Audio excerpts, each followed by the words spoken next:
Hello दोस्तों, आज मैं आप लोग को क्लास 10th का फिज़िक्स बताने जा रहा हूँ, जो कि हमारा ये पार्ट नंबर 9 चलेगा। दोस्तों पार्ट 1 से लेके 8 तक की वीडियो हमारा बन चुका है। दोस्तों ये हमारा वीडियो पार्ट 9 चलेगा। जो हमारा पार्ट 1 से लेके 8 तक वीडियो चला है दोस्तों, पार्ट 1 से लेके 8 तक चला है जो वीडियो, उसमें मैं प्रकाश के परावर्तन के बारे में टोटल पढ़ाया हूँ दोस्तों। अब ये हमारा प्रकाश के अपवर्तन चलेगा दोस्तों। प्रकाश के अपवर्तन में हमारा पार्ट नंबर 9 चलेगा। पहला चैप्टर हमारा जो है प्रकाश चैप्टर से है ये दोस्तों, फिजिक्स का पहला लेसन। इसमें प्रकाश के अपवर्तन से ये स्टार्ट होगा दोस्तों। तो आइए हम प्रकाश के अपवर्तन के बारे में कुछ समझ लेते हैं दोस्तों। मैं यहाँ पर फिगर छाप दिया हूँ पहले से ही, ताकि थोड़ा से टाइम की बचत हो, और मैं आपको फिगर समझा दे रहा हूँ दोस्तों। ठीक है दोस्तों, तो आइए हम फिगर समझ लेते हैं। और मैं लिख भी दिया हूँ, तो ये सब मैं पहले से इसलिए कर दिया हूँ ताकि टाइम का बचत हो, मैं आपको अच्छे से समझा सकूँ, क्योंकि आपको समझना ही तो है। लिख तो आप कहीं से सकते हैं, बस आपको समझना है। आप यहाँ से भी लिख सकते हैं और फिगर भी बना सकते हैं दोस्तों। तो प्रकाश का अपवर्तन में देखते हैं दोस्तों। प्रकाश के अपवर्तन में आइए हम समझते हैं प्रकाश का अपवर्तन। दोस्तों हमारा ये जो सीधी एक लाइन होती है, ये क्या होती है दोस्तों, एक हमारी सीधी लाइन होती है। इस पे जब कोई प्रकाश की किरण आती है, ठीक है दोस्तों, आप यहाँ पहले समझा दे रहे हैं दोस्तों। ये जो ऊपर वाला होता है वायु होता है, वायु विरल अवस्था में, मतलब ये हमारा कोई माध्यम है, और ऊपर जो साइड होता है ये हमारा वायु विरल अवस्था में है, और नीचे जो होता है कांच सघन माध्यम में है। ऊपर जो होता है वायु विरल माध्यम में है, और नीचे जो है कांच सघन माध्यम में है। ठीक है दोस्तों, कांच का सघन माध्यम। तो यहाँ पर आपको 2 स्टेप दिया गया है दोस्तों। 2 स्टेप ये दिया गया है कि सबसे पहले जब हम वायु में, ऊपर क्या है वायु में, वायु से जब कोई प्रकाश की किरण आएगी, वायु में जब कोई प्रकाश की किरण आएगी, आने के बाद जब ये माध्यम से टकराएगी, तो ये इसको सीधा, जब अब माध्यम से टकराने के बाद ये कहाँ जा रही है, कांच में जा रही है दोस्तों, कांच में जा रही है। तो इसको सीधा जाने के बजाय ये क्या होता है, अभिलंब के साइड झुक जाता है दोस्तों। ये बीच वाला जो होता है हमारा दोस्तों अभिलंब होता है। इसको सीधा जाने के अलावा ये क्या हो रहा है दोस्तों, ये अभिलंब की तरफ झुक गया। देखिए दोस्तों, ये हमारा क्या सीधी रेखा क्या होती है, अभिलंब होती है। ये क्या हो जा रहा है, अभिलंब की तरफ झुक जा रहा है। तो यही परिघटना हमारी क्या कहलाती है, प्रकाश का अपवर्तन कहलाता है दोस्तों। सीधा सीधा आप इसका डेफिनेशन भी लिख सकते हो दोस्तों। जब कोई प्रकाश की किरण आपतित होती है, जब कोई प्रकाश किरण वायु से, जब कोई प्रकाश किरण वायु से आपतित होती है, तो वायु से आपतित होने के बाद जब कांच में जाती है तो दोस्तों, तो इसको सीधा मतलब सीधा जाने के बजाय क्या होता है, अभिलंब की तरफ झुक जाता है। तो यह परिघटना हमारी क्या कहलाती है, प्रकाश का अपवर्तन कहलाती है। तो यहाँ पर मैं कुछ नाम दिया हूँ दोस्तों। इसको ये भी हमारा अभिलंब है, जो सीधी रेखा है, ये ऐसे M1, इसे M2 मान लेते हैं। और ये जो हमारा यहाँ पर कोण बनेगा, ये एंगल I बनेगा दोस्तों, एंगल I होता है।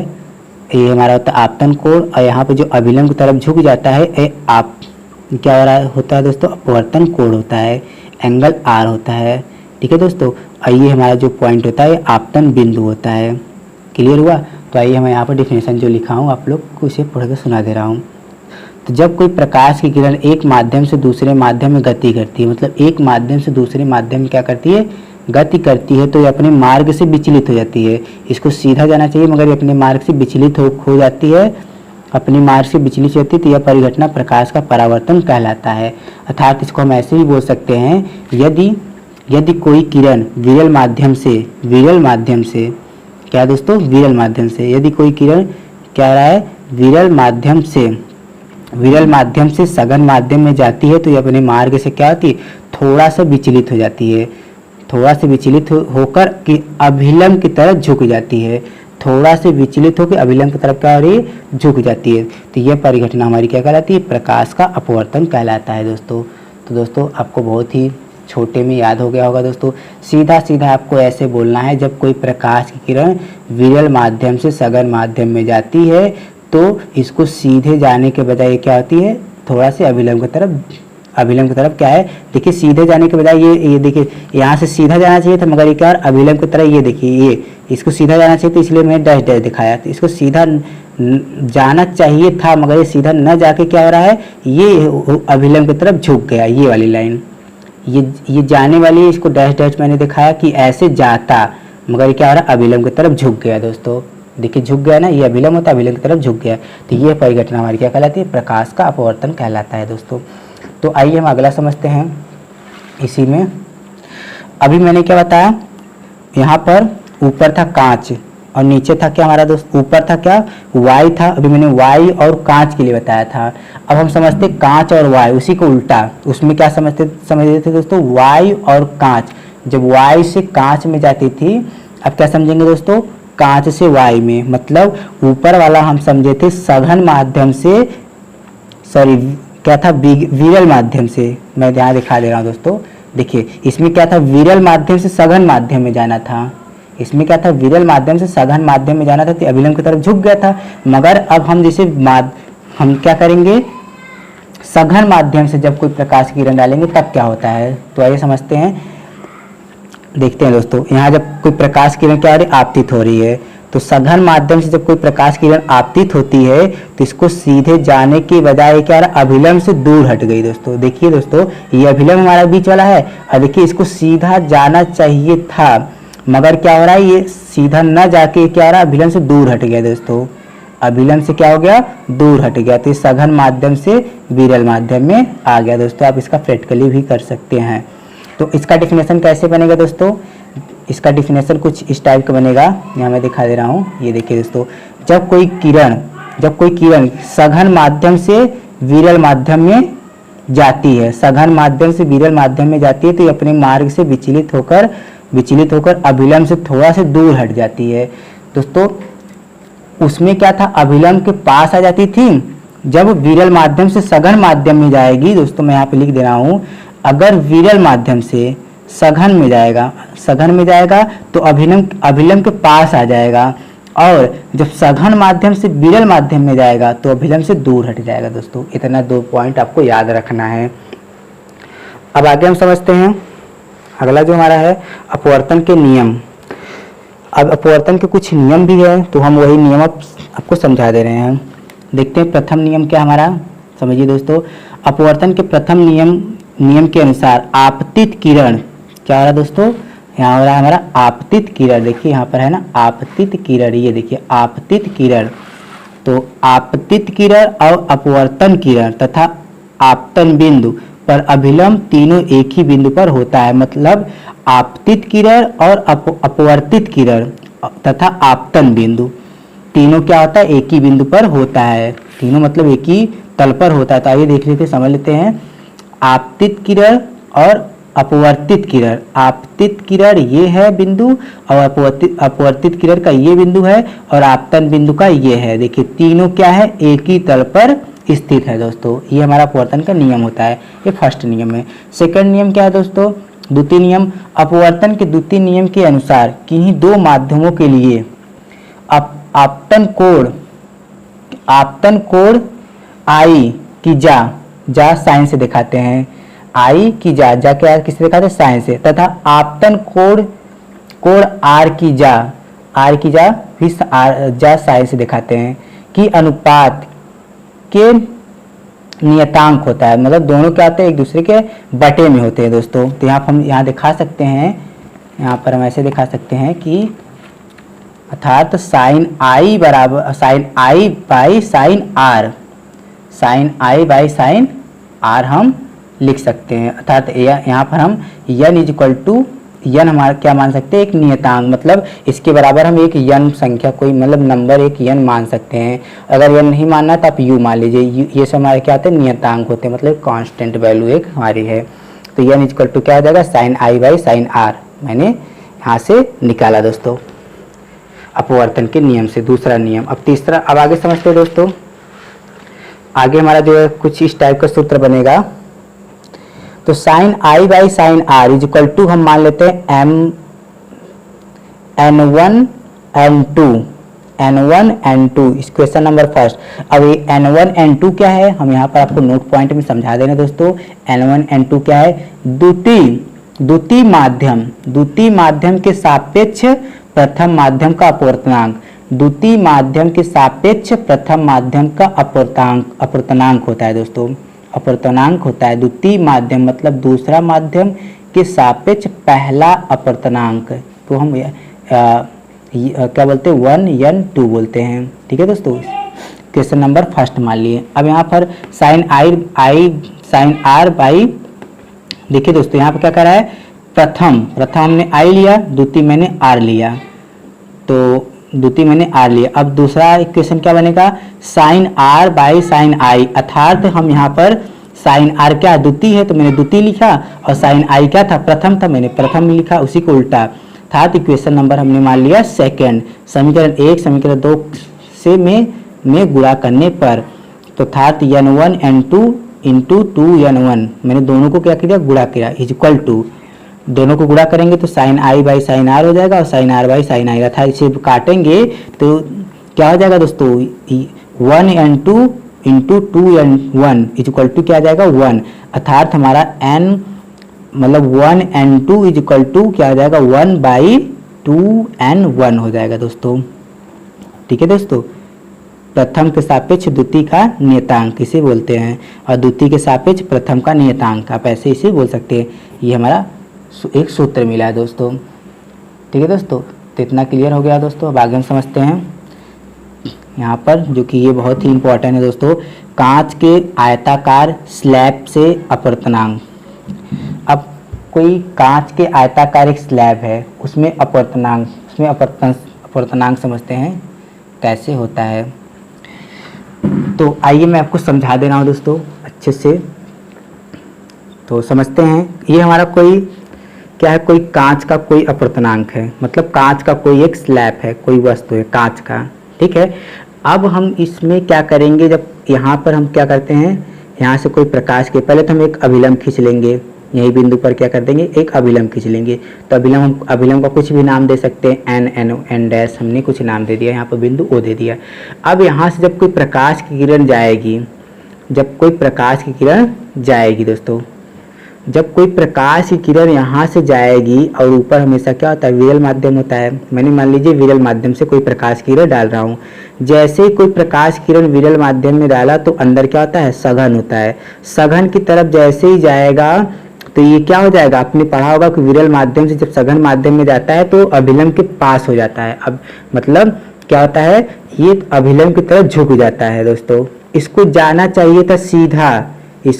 चाहिए था सीधा, मगर क्या हो रहा है दोस्तों, ये अभिलंब की तरफ झुक गया। तो कुछ इस टाइप का यहाँ पर प्रकाश हमारा आएगा। अब यहाँ से ये शीशे के अंदर की बात है दोस्तों, शीशे के अंदर मतलब सघन में। अब सघन से फिर से बाहर जब निकलेगा तो हमारा, जब सघन से फिर से यहाँ से फिर मैंने एक मान लीजिए यहाँ पर कोई अभिलंब खींच लिया, सघन से फिर से जब बाहर निकलेगा तो फिर क्या आ जाएगा, अभिलंब से दूर हट जा रहा है दोस्तों। देखिए, जब यहाँ पर विरल माध्यम से जब सघन माध्यम में गया तो अभिलंब के पास आ गया, अभिलंब की तरफ झुक गया। और जैसे ही ये क्या हो रहा है, सघन माध्यम से जैसे ही बाहर निकला, फिर अभिलंब से क्या हो रहा है, दूर हट जा रहा है दोस्तों। देखिए अभिलंब से क्या हो रहा है, दूर भाग जा रहा है दोस्तों। ठीक है दोस्तों, और ये हमारा क्या है, एक काल्पनिक रेखाएं, मतलब कुछ इस टाइप की प्रकाश किरण जाती। तो यहाँ पर इसको मान लेते हैं C, इसको मान लेते हैं D, इसकी दूरी बीच की दूरी क्या होती है, मान लेते हैं D, डिस्टेंस इसकी कितनी है, D है दोस्तों। ठीक है, एक बार मैं फिर से समझा दे रहा हूँ दोस्तों। ये हमारा क्या होता है, विरल माध्यम। जब कोई प्रकाश किरण विरल माध्यम में जाती है, और ये कांच का है दोस्तों, पूरा विरल माध्यम से जब कांच में जाती है तो ये क्या होता है, अभिलंब की तरफ झुक जाता है। अब ये कांच में है, पूरा प्रकाश कांच में है, इसको जाना चाहिए तो सीधा, मगर क्या हो रहा है, अभिलंब की तरफ झुक गया। अब ये पूरा प्रकाश की किरण क्या है, कांच में। अब कांच से जैसे ही बाहर फिर से निकला, फिर से सघन में, फिर से विरल में हो जा रहा है दोस्तों, क्योंकि विरल से निकला था फिर विरल में हो जाएगा। और जब फिर विरल में होगा तो क्या जाएगा, अब विरल में फिर जाएगा तो क्या जाएगा, अभिलंब से दूर हट जाएगा दोस्तों। अभी आपने प्रकाश के अपवर्तन में ये सब पढ़ा दोस्तों, अभिलंब से क्या जाएगा, दूर हट जाएगा। तथा यहाँ पर हमारा जो पॉइंट बनेगा, यह बिंदु O तथा O डैश, ये हमारा O है अभिलंब पर, ये हमारा O डैश है। O तथा O डैश दो क्या है, पारदर्शी माध्यमों को एक पृथक करने वाले पृष्ठों का स्थित है, मतलब अलग करने वाले क्या एक स्थिति बन रही है दोस्तों यहाँ पर। तो आगे हम समझते हैं इसमें। और यहाँ पर देखिए दोस्तों, यहाँ पर क्या हमारा n और n डैश है, ये सब आप समझ लीजिएगा। यहाँ पर ये मान लेते हैं m और m डैश मान लेते हैं, इसकी बीच की दूरी d मान लेते हैं दोस्तों। अब हमारा a b c d एक 4 आयताकार वर्ग है दोस्तों। तो आइए हम यहाँ पर और भी इसके नियम है कुछ समझ लेते हैं इसके नियम। तो n और n डैश जो हमारा अभिलंब था पहला वाला, अपूर्णांक सतह पर AB के एक बिंदु O पर अभिलंब है। अभिलंब दोस्तों मतलब जैसे जैसे इसमें है बस वही आपको लिखना है। देखिए जैसे जैसे n और n डैश क्या है, AB के एक O पर क्या है, O पर अभिलंब है। इतना क्लियर होगा दोस्तों। यही बस जो जो चीजें इसमें दिया बस वही लिख देना है आपको, ठीक है दोस्तों। तो अभिलंब है। फिर आगे क्या कह रहा है, बिंदु O पर आपतित किरण AD विरल माध्यम हवा से सघन माध्यम कांच में प्रवेश करती है। तो क्या होता है, अभिलंब की ओर तथा बिंदु O डैश प्रकाश की किरण सघन माध्यम मतलब कांच से विरल माध्यम में हवा से प्रवेश करती है तो अभिलंब से दूर हट जाती है दोस्तों। जहां AD हमारा आपतित किरण है और O डैश अपवर्तन किरण तथा O और O डैश भी निर्गत किरण है, ठीक है दोस्तों। ये इसके बारे में आपको फिर से समझा रहा हूँ उस फिगर में। यदि AD को आगे बिंदु C तक बढ़ाए तो हम देखते हैं कि आपतित किरण AD तथा निर्गत कोण O डैश B समांतर है, अर्थात प्रकाश किरण में थोड़ा सा विस्थापन हो जाता है, ठीक है, थोड़ा सा क्या होता है, पार्श्विक विस्थापन हो जाता है। तो दोस्तों जो इसकी हिंदी लिखा गया, मैं इसको फिर से समझा दे रहा हूँ दोस्तों। ये जो फिगर है बस इसी पे तो हिंदी लिखा गया है। मान यहाँ पे n और n डैश का है, AB एक बिंदु पर क्या है, अभिलंब है। बस उसके बाद हम क्या करें हैं दोस्तों, उसके बाद जब हम क्या करें, यहाँ पर हमने क्या लिया, उसके बाद क्या करा है, उसी में करा कि AD विरल माध्यम हवा से AD हमारा जो है विरल माध्यम हवा से क्या करा, फिर सघन माध्यम में प्रवेश करती है तो अभिलंब की ओर क्या होती, झुक जाती है। सघन माध्यम में जब प्रवेश करती है तो अभिलंब की तरफ झुक जाती है। इतना हो गया दोस्तों। फिर आगे बढ़ते हैं। आगे क्या है, बिंदु O पर प्रवेश किरण सघन माध्यम में कांच की तरह विरल माध्यम में हवा में प्रवेश करती है। मतलब बिंदु O है जो सघन माध्यम से फिर हवा में विरल माध्यम में जब प्रवेश करती है दोस्तों, ते अभिलंब से क्या होती है, दूर हट जाती है। अभिलंब से क्या होती है, दूर हट जाती है। जहां हमारा क्या है दोस्तों, AD जो है, A और D है दोस्तों, AD आपतित किरण और O डैश जो है, O डैश जो अपवर्तन किरण तथा O डैश और B क्या है हमारा दोस्तों, O डैश भी निर्गत किरण है। और क्या दोस्तों, AD जो है हमारा, AD जो है, AD को आगे बिंदु C तक मिलाया गया। मतलब जो AO यहाँ लिखते हैं दोस्तों, A और O, A और क्या करेंगे, O को आगे बिंदु C तक मिलाया गया। यहाँ बिंदु C तक मिलाया गया तक मतलब मिलाने जाने तक पर बढ़ते हुए हम देखते हैं कि आपतित किरण क्या हो रहा है, AO क्या हो रहा है दोस्तों, A और जो हमारा है D, यहाँ पर O है, सॉरी दोस्तों, A और O हमारा जो है, A और O तथा निर्गत किरण O डैश B, निर्गत किरण जो है O डैश, यहाँ पर हमारा O डैश और क्या दोस्तों, O डैश B समांतर है। मतलब ये इसके समांतर है, अर्थात प्रकाश की किरण थोड़ा सा विस्थापन होता है दोस्तों। मतलब जैसे यहाँ से किरण हमारा निकला, अभिलंब की तरफ झुक गया और फिर विरल माध्यम से फिर सघन माध्यम में, सॉरी दोस्तों, सघन माध्यम से फिर विरल माध्यम में जा रहा है, तो इसके बीच में थोड़ा से ही डिफरेंट, मतलब थोड़ा से डिस्टेंट हुआ, थोड़ी सी दूरी इसमें हुई दोस्तों। तो बस यही आपको स्लैब के नियम में समझना है दोस्तों। इसकी हिंदी मैं यहाँ पर लिखा हूँ और समझा भी दिया हूँ दोस्तों। स्क्रीनशॉट ले लीजिए, आप लोग इसको लिख लीजिए और समझ लीजिएगा थोड़ा से पढ़ के अपने से भी। गोली लेंसों द्वारा अपवर्तन, इसे समझते हैं। लेंस जो होता है, लेंस क्या होता है दोस्तों, इसे समझ लेते हैं। ऐसा पारदर्शी माध्यम जैसे कांच जो दो गोली पृष्ठों या एक गोली तथा एक समांतर पृष्ठ के से घिरा हो, मतलब दो गोली पृष्ठों तथा एक समतल पृष्ठ से घिरा हो होता है लेंस कहलाता है। और लेंस हमारे कितने प्रकार के होते हैं? दो प्रकार के होते हैं। सॉरी, लेंस हमारे क्या होते हैं दोस्तों? दो प्रकार के लेंस होते हैं। तो हम पहले समझते हैं क्या? उत्तल लेंस। पहले हम क्या समझते हैं दोस्तों? उत्तल लेंस के बारे में समझते हैं दोस्तों। तो आइए हम उत्तल लेंस के बारे में आपको बता रहे हैं। तो आइए समझते हैं दोस्तों, जो हमारा उत्तल लेंस है, कॉन्वेक्स लेंस जो हमारा होता है। उत्तल लेंस क्या होता है दोस्तों? उत्तल लेंस के बीच मोटा तथा किनारे पर पतले होते हैं। मतलब जो उत्तल लेंस होता है वो बीच में क्या होता है? मोटा होता है और किनारे पे क्या होता है? पतला होता है। वो हमारा क्या होता है? उत्तल लेंस होता है। तो इसका फिगर मैं आपको दिखा दे रहा हूँ दोस्तों। देखिए दोस्तों, उत्तल लेंस का फिगर ये है हमारा। उत्तल लेंस ये है। तो उत्तल लेंस में क्या कर रहा है दोस्तों? बीच में मोटा और किनारे क्या होता है? पतला हो जाएगा। बीच में मोटा और किनारे क्या हो जाएगा? पतला होता है। तो ये हमारा क्या कहलाता है? उत्तल लेंस कहलाता है दोस्तों। ठीक है, उत्तल लेंस।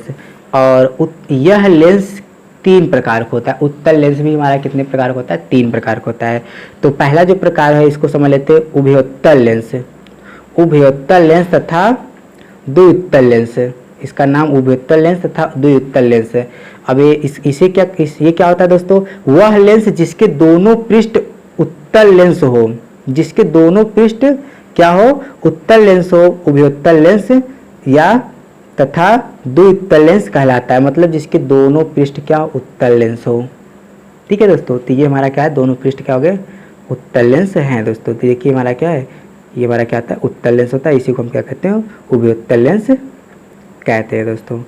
ठीक है दोस्तों, तो आगे हम समझते हैं जो हमारा दूसरा है, इसको समझ लेते हैं अवतल। देखिए दोस्तों, अच्छे समझ पढ़िएगा दोस्तों। अवतल, यहाँ तक पढ़ लिया। अवतल उत्तल लेंस है। ठीक है दोस्तों, इसको अच्छे से पढ़िएगा दोस्तों, याद भी कर लीजिएगा। अवतलोत्तल लेंस। ठीक है दोस्तों, इसको इंग्लिश में यहाँ पर लिखा गया है, तो आइए हम इसे समझ लेते हैं। वह लेंस जिसका एक पृष्ठ उत्तल तथा एक पृष्ठ उत्तल, मतलब एक पृष्ठ अवतल हो तथा एक पृष्ठ क्या? उत्तल हो, उसे क्या बोलते हैं? अवतलोत्तल लेंस बोलते हैं। ठीक है दोस्तों, अवतलोत्तल लेंस बोलते हैं। मतलब उत्तल और अवतल दोनों से मिला हुआ पृष्ठ हमारा होता है अवतलोत्तल लेंस होता है। उत्तल और अवतल दोनों मिला हो। तो देखिए दोस्तों, एक हमारा होता है क्या? उत्तल, और एक हमारा होता है अवतल। उत्तल और अवतल, तो ये हमारा उत्तल और अवतल दोनों मिलकर क्या बना है? हमारे अवतल लेंस बने हैं दोस्तों। ठीक है दोस्तों,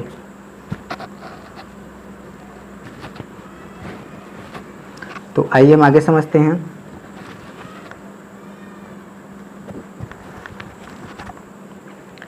समलोत्तल लेंस। समलोत्तल लेंस इसे समझते हैं दोस्तों। वह लेंस जिसका एक पृष्ठ समतल तथा एक पृष्ठ उत्तल हो। एक पृष्ठ क्या हो? समतल हो और एक पृष्ठ क्या हो? उत्तल हो, समलोत्तल लेंस कहलाता है। देखिए दोस्तों, एक पृष्ठ क्या है? समतल है और एक पृष्ठ क्या है? हमारा उत्तल लेंस है। तो ये हमारा क्या होता है? समउत्तल लेंस। मतलब एक समतल रहेगा, एक उत्तल रहेगा। नाम में दिख रहा है दोस्तों, सम उत्तल। मतलब इसको ऐसे बनाइए, सम मतलब समांतर हो और एक उत्तल हो। तो एक समांतर और एक उत्तल लेंस हो, तुम्हारा क्या कहलाएगा? समउत्तल लेंस कहलाएगा दोस्तों। क्लियर हुआ दोस्तों? अब अगला जो हमारा होता है, इसके तीन प्रकार हो गए उत्तल लेंस के। अब आगे पढ़ते हैं हम अवतल लेंस। मतलब दूसरा जो हमारा उत्तल लेंस और अवतल लेंस दो होते हैं। तो उत्तल लेंस के तीन प्रकार मैंने पढ़े। उत्तल लेंस के मैंने तीन प्रकार पढ़े। अब हम पढ़ते हैं अवतल लेंस। अवतल लेंस क्या होता है? अवतल लेंस के बीच में से पतला, किनारे में मोटा होता है। मतलब बीच में क्या होता है? पतला होता है और किनारे पे क्या होता है? मोटा होता है। याद रहना चाहिए दोस्तों, बीच में पतला रहना चाहिए, किनारे पे मोटा रहना चाहिए। तो उसे हम बोलते हैं अवतल लेंस बोलते हैं दोस्तों। तो आइए हम समझते हैं, इसका फिगर आपको दिखा देने दोस्तों। देखिए फिगर यहाँ पर हमारा बना है। ये भी लेंस तीन प्रकार के होते हैं। देखिए ये बीच में क्या पतला हो, किनारों पे क्या हो? मोटा हो, तो इसे हम अवतल लेंस कहते हैं। और ये भी हमारे कितने प्रकार के होते हैं? तीन प्रकार के होते हैं दोस्तों। तो यहाँ पर समझिएगा, उभयावतल अथवा द्वि-अवतल लेंस बोलते हैं। तो आइए समझते हैं, ये भी हमारे 3 प्रकार के होते हैं। वह लेंस जिसके दोनों पृष्ठ अवतल हो, जिसके दोनों पृष्ठ क्या हो, अवतल हो, दोनों पृष्ठ क्या हो, अवतल हो, उन्हें हम क्या कहते हैं, उभयावतल लेंस कहते हैं। ठीक है दोस्तों, इनके दोनों पृष्ठ क्या हो, ये भी और ये भी, मतलब ये भी यहाँ पर क्या हो बीच में पतला, और ये भी यहाँ पर क्या हो बीच में पतला हो, जिसके दोनों पृष्ठ क्या होते हैं, अवतल होते हैं, वो हमारे क्या कहलाते हैं, उभयावतल लेंस अथवा द्वि-अवतल लेंस कहलाता है दोस्तों।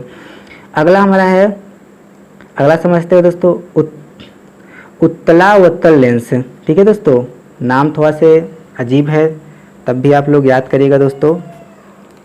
उत्तलावतल लेंस मतलब, उत्तलावतल लेंस मतलब एक उत्तल रहेगा और एक अवतल रहेगा। वह लेंस जिसका एक पृष्ठ उत्तल तथा एक पृष्ठ अवतल हो, उसे बोलते हैं उत्तलावतल लेंस बोलते हैं दोस्तों। ठीक है, एक लेंस क्या हो हमारा उत्तल हो और एक लेंस क्या है अवतल हो, मतलब एक लेंस क्या हमारा पतला हो और एक हमारा क्या मोटा, मतलब एक देखिए यहाँ पर दोस्तों हमारा फिगर बना है दोस्तों, एक हमारा क्या रहे उत्तल है और एक हमारा क्या अवतल है, तो इसे हम बोलते हैं। ठीक है दोस्तों, यहाँ पर हमारा एक लेंस हमारा उत्तल बना है, उत्तल लेंस, और एक हमारा लेंस बना है अवतल लेंस, तो किसे बोलते हैं, उभयावतल लेंस बोलते हैं दोस्तों। तो ये क्लियर हो गया दोस्तों, मैं आपको अच्छे से फिर से समझा दे रहा हूँ, अगर इसमें कोई कन्फ्यूजन होगा तो, और आई थिंक इसमें कोई कन्फ्यूजन तो नहीं होना चाहिए आप लोग को, तब भी मैं आप लोग को अच्छे से बताऊँगा।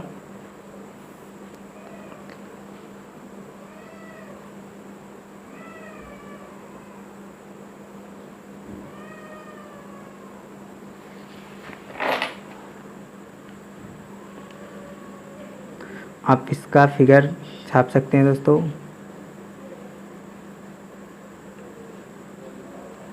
तो मैं इसका फिगर एक और दिखा दे रहा हूँ दोस्तों,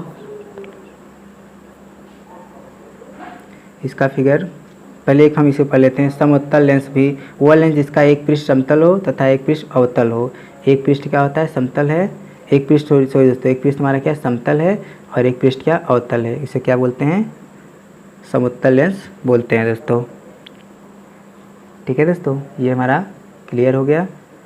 अब आगे हम पढ़ते हैं, आगे दिख रहा होगा दोस्तों, आप लोग इसका फिगर छाप लीजिए,